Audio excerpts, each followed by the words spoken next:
सलाम सामीन, पेश खिदमत है इमरान सीरीज़ की इस दूसरी नावल हिमाकत का जाल चैप्टर 7। लेकिन आगे बढ़ने से पहले अगर अभी तक आपने हमारा चैनल सब्सक्राइब नहीं किया है तो प्लीज़ चैनल सब्सक्राइब कर लें, और आप और किन किन ऑथर्स की किसी भी जॉनर में फ़िक्शन या नॉन फिक्शन बुक्स या किस ऑथर की कौन सी बुक सुनना चाहते हैं वो ज़रूर कमेंट सेक्शन में कमेंट करके बताइए। शुरू करते हैं चैप्टर 7। मिसेस गौहन बेहोश हो चुकी थी। रूशी ने निहायत इत्मीनान से उसके जूते उतारे और फिर दूसरे ही लम्हे में उसकी आंखें हैरत से फैल गई थीं। उसके दाहिने पैर के जूते में कागज का एक टुकड़ा था जिस पर लिखा हुआ था, नई औरत रूशी से होशियार रहो। ये पहले इमरान के साथ रहती थी जो अक्सर पुलिस के लिए काम करता रहता है और वो हमारे चक्कर में है। मुझे यकीन है कि मिसेस नोमानी उसके कब्जे में है। हर वक्त होशियार रहो। रूशी ने एक तवील सांस ली और बेहोश औरत की तरफ देखने लगी। वो सोच रही थी कि अब क्या करूं। उसने आज इमरान के बताए हुए नंबर पे कई बार रिंग किया था, लेकिन दूसरी तरफ से किसी औरत की आवाज़ आई थी। रूशी ने कुछ भी कहे बिना सिलसिला काट दिया था। अब अचानक उसे कैप्टन खावर का नंबर याद आया।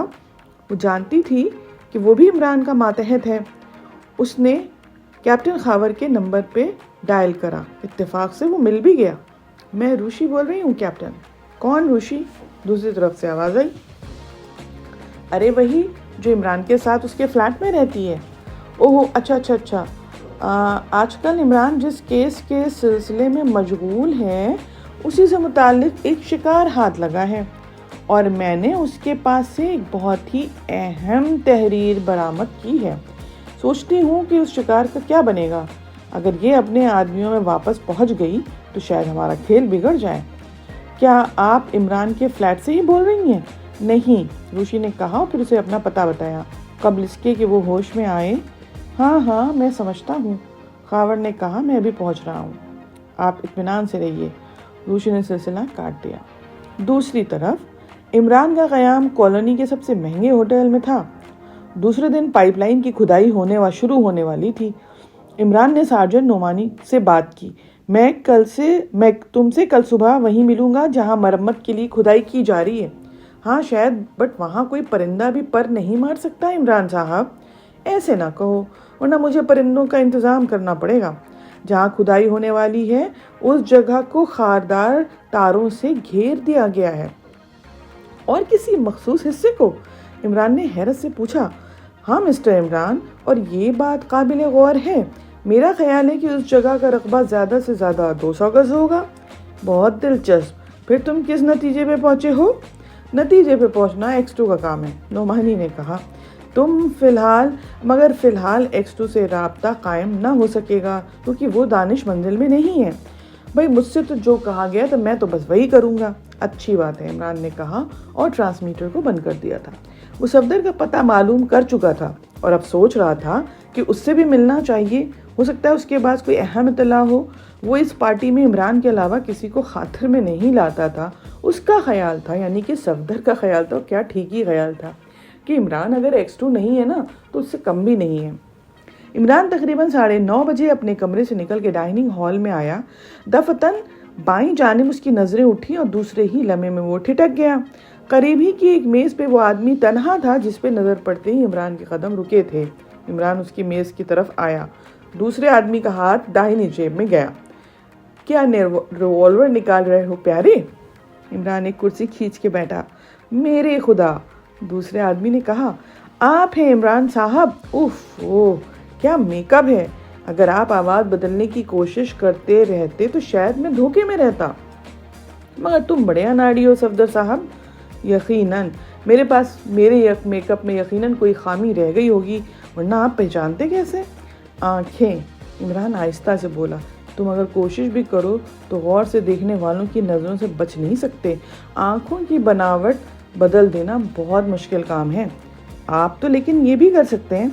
नहीं, अगर मैं किसी वक्त भी खाली ज़हन हो जाऊं तो फ़ौरन पहचान लिया जाऊं। मैं दरअसल आँखों को सिकोड़ कर रखता हूँ। मेरे खुदा, ये भी क्या कम है। मैं तो शायद 2 मिनट ऐसा ना कर सकूं। एशिया में सिर्फ एक ही आदमी है जो आँखों के मेकअप पर भी कादिर है। कौन है? कर्नल फरीदी। कर्नल फरीदी मेरा फेवरेट है। कर्नल फरीदी और कैप्टन हमीद, हमने पहले भी इंट्रोडक्शन में एक बार बताया था कि हमें मेरे जो पसंदीदा कैरेक्टर्स हैं वो फरीदी और हमीद हैं, लेकिन हम ज़्यादातर जिनसे मेरी बात होती है या जो हमारे घर के एल्डर्स हैं उनको इमरान पसंद है। तो आगे बढ़ते हैं। कर्नल फरीदी, अरे उसका क्या कहना, सफदर सर हिला के बोला। जुगत उस्ताद हैं और मैंने सुना है कि वो मुअम्मर आदमी भी नहीं है। मुअम्मर होने के बाद वो भी नाकारा हो जाएगा, इमरान ने कहा और फिर जल्दी से बोला, हाँ तो तुम यहाँ क्या कर रहे हो? अच्छा, यहाँ पे एक बात और याद आई मुझे। इमरान और हमीद फरीदी ये सब, इवन शायद उसमें अनवर भी था, अनवर रशीदा, क्या नाम था उस बुक का? ज़मीन के बादल। अगर आपको मिले तो सुनना चाहिए उसे। अच्छा, इमरान जल्दी से बोला, तुम यहाँ क्या कर रहे हो? उनकी निगरानी, वो केबिन नंबर 15 में है। इस वक्त मैं उनके मुतालिक बहुत कुछ मालूमात फराहम कर चुका हूँ। मुअम्मर होने के बाद वो नाकारा हो जाएगा, इमरान ने कहा और फिर जल्दी से बोला, हाँ तुम यहाँ क्या कर रहे हो? उनकी निगरानी, वो केबिन नंबर 15 में है। इस वक्त मैं उनके मुतालिक बहुत कुछ मालूमात फराहम कर चुका हूँ। अच्छा, यहाँ हमीद फरीदी की बात हुई है, तो ये बताइए आपने कभी वो नावल सुना है या पढ़ा है जिसमें हमीद फरीदी, शायद अनवर भी था, अनवर, रशीदा, कासिम और इमरान सब एक ही बुक में थे। मेरे ख्याल में जनाब इब्न सफ़ी साहब ने ये एक ही बुक लिखी थी, ज़मीन के बादल। इंशाल्लाह बहुत जल्दी ज़मीन के बादल भी पढ़ेंगे। और इसके बारे में आपका क्या कहना है? आप एक साथ तीनों इतने अजीम कैरेक्टर्स एक साथ जमा होंगे तो क्या ही बुक बनेगी। चलें आगे बढ़ते हैं। उनकी निगरानी में वो कैप्टन केबिन नंबर 15 में है। इस वक्त मैं उनके मुतालिक बहुत कुछ मालूमात फराहम कर चुका हूँ। मुझे दरअसल आप ही का इंतज़ार था, सफदर ने कहा। नोमानी से मालूम हुआ कि आप X2 ने आपको यहाँ भेजा है। क्या वो 8वां केबिन यहीं पर है? नहीं, रंगून वाला एक असिस्टेंट इंजीनियर और एक लड़की जो रंगून वाला के मुताबिक उसी की बेटी है, वो लोग यहाँ पे रहते हैं। किस्सा दरअसल ये है कि फील्ड इंजीनियर यकबैक बहुत ज़्यादा बीमार हो गया। अब उसके बजाय उसका एक असिस्टेंट मरम्मत की देखभाल करेगा। पिछली रात को इंजीनियर की अचानक अदालत ने उन्हें बहुत ज़्यादा परेशानी में मुब्तला कर दिया था। फिर उन्होंने ये प्रोग्राम बनाया। ये लड़की जो उसके साथ केबिन में है, कल असिस्टेंट इंजीनियर को वहाँ से हटा ले जाएगी। असिस्टेंट इंजीनियर भी वही है जो मरम्मत की देखभाल करेगा। इस वक्त ये लड़की रंगूनवाला की लड़की की हैसियत से इंट्रोड्यूस कराई गई है, लेकिन मुझे लगता है ये उनकी बेटी हरगिज़ नहीं है। तो इसका मतलब ये हुआ कि फील्ड इंजीनियर उनसे मिला हुआ है, इसीलिए उसकी वजह से उन्हें प्रोग्राम में तब्दीली करना पड़ी। जी हाँ, इसके अलावा क्या कहा जा सकता? और कुछ? अब मैं यकीन के साथ कह सकता हूँ कि ये लोग किसी गैर मुल्क के लिए काम कर रहे हैं। इमरान कुछ ना बोला। उसने इशारे से वेटर को बुलाकर कहा, 2 आदमियों के लिए खाना लाओ। मैं खा चुका हूँ, खैर एक के लिए सही लाओ। क्या लाऊं जनाब? बैगन का भुर्ता और खमीरी रोटियाँ। वेटर हंसने लगा, लेकिन सफदर ने जल्दी से मेन्यू पर नज़र डाल के कुछ चीज़ें कहा लाने को वेटर चला गया। सफदर ने इमरान की तरफ देखा जो एक मोटी सी स्याहफाम औरत को देख रहा था। इमरान साहब, खैरियत है? अब क्या इस औरत के नसीब जागने वाले हैं? सफदर ने आहिस्ता से पूछा। इसके नसीब भी उतने ही मोटे होंगे, लिहाजा अगर जागते भी तो क्या फ़ायदा था। इमरान ने ठंडी सांस ली। आप क्या सोच रहे हैं? यही कि रंगून वाला की लड़की शक्ल में कैसी होगी? अरे इमरान साहब, बहुत हसीन है, देखिएगा तो देखते ही रह जाएंगे। क्या धूप का चश्मा लगाकर देखने से भी यही कैफियत होती है? इमरान ने बड़ी संजीदगी से पूछा। पता नहीं, संजीदगी ने भी सफदर ने भी इतनी संजीदगी से जवाब दिया और फिर झेपे अंदाज में हंसने लगा। लेकिन इमरान, उसकी संजीदगी में कोई फर्क नहीं आया था। क्या रंगून वाला के साथियों में 2 आदमी और भी हैं जो उस रात मिसेस नोमानी के साथ थे? नहीं, वो उन 6 आदमियों में से नहीं है। मगर क्या? उनमें से एक आदमी गैर मामूली तौर पे ताकतवर है और वो सूरज से भी बहुत खौफनाक मालूम होता है। पिछली रात उसने 3 आदमियों को एक मेज पे बिठाकर मेज समेत उठा लिया था। बड़ा अजीब व गरीब मंजर था। मेज उसके दोनों हाथों पे रखी हुई थी और वो उसे सर से ऊंचा उठाए खड़ा था। उसका ख्याल है कि खाने से कबल इस किस्म की वर्जिश से भूख खूब लगती है। मुझे फिर कासिम याद आ गया। इमरान खामोश रहा था। उसे लगा कि शायद सफदर को ऐसा महसूस हुआ कि इमरान को इस तस्करे में कोई भी दिलचस्पी नहीं है।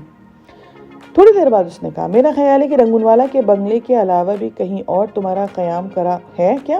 ہاں ایک معمولی سے ہوٹل میں ہے، مگر اتنی جلدی تمہیں بنگلے کی ملازمت کیسے مل گئی تھی بھائی؟ کیسی ملازمت؟ میں بس یوں ہی جا گھسا تھا، شاید ان کی آمد سے پہلے بھی وہ خالی تھا، یہی وجہ ہے کسی نے میری طرف دھیان ہی نہیں دیا، وہ سوچتے ہوں گے کہ مالی پہلے سے رہا ہوگا۔ صفدر تم کہیں حماقت تو نہیں کر بیٹھے ہو؟ یہ لوگ بے حد چالاک ہیں۔ میں نے اب تک یہی محسوس کیا ہے، عمران نے چاروں طرف دیکھ کر کہا۔ ارے ایسا بھی کیا ہے؟ صفدر جلدی سے بولا، اگر یہ بات ہوتی تو اب تک نہ جانے میں کہاں ہوتا، ہو سکتا ہے کہ اس آدمی کے چکر میں ہو۔ کس آدمی کے چکر میں؟ عمران کے۔ عمران آہستہ سے بولا، میرا خیال ہے کہ وہ آپ سے واقف نہیں ہے۔ یہ کیسے کہہ سکتے ہو تم؟ کبھی تو تذکرہ آیا ہوتا، اور وہ ہم سے قطعی بے خبر لگتے ہیں۔ خیر دیکھا جائے گا۔ عمران نے طویل سانس لے کے کہا اور خاموش ہو گیا کیونکہ ویٹر کھانا لے کے آ رہا تھا۔ ویٹر کے جانے کے بعد عمران نے قاب کا سرپوش ہٹایا تو ایک تحیر زدہ آواز کے ساتھ اس پر جھک پڑا۔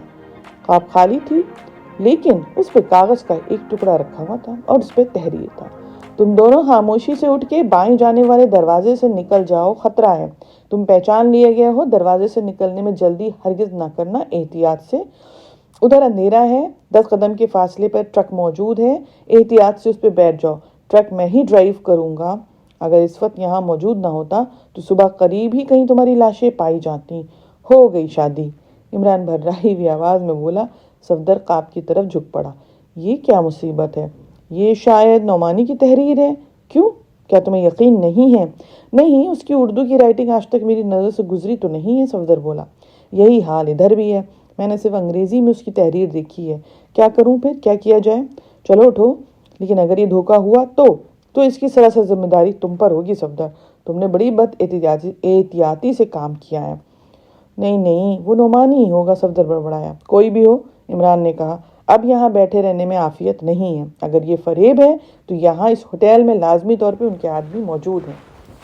اس دلچسپ داستان کا یہ سلسلہ یہیں پہ ختم کرتے ہیں، اور ایک بار پھر آخر میں بھی آپ سے یہ گزارش ہے کہ اگر آپ نے ابھی تک ہمارے چینل کو سبسکرائب نہیں کیا ہے تو سبسکرائب کر لیں، اور اپنی پسند ناپسند ضرور بتائیں، فیڈ بیک اپنا دیں کامنٹ سیکشن میں۔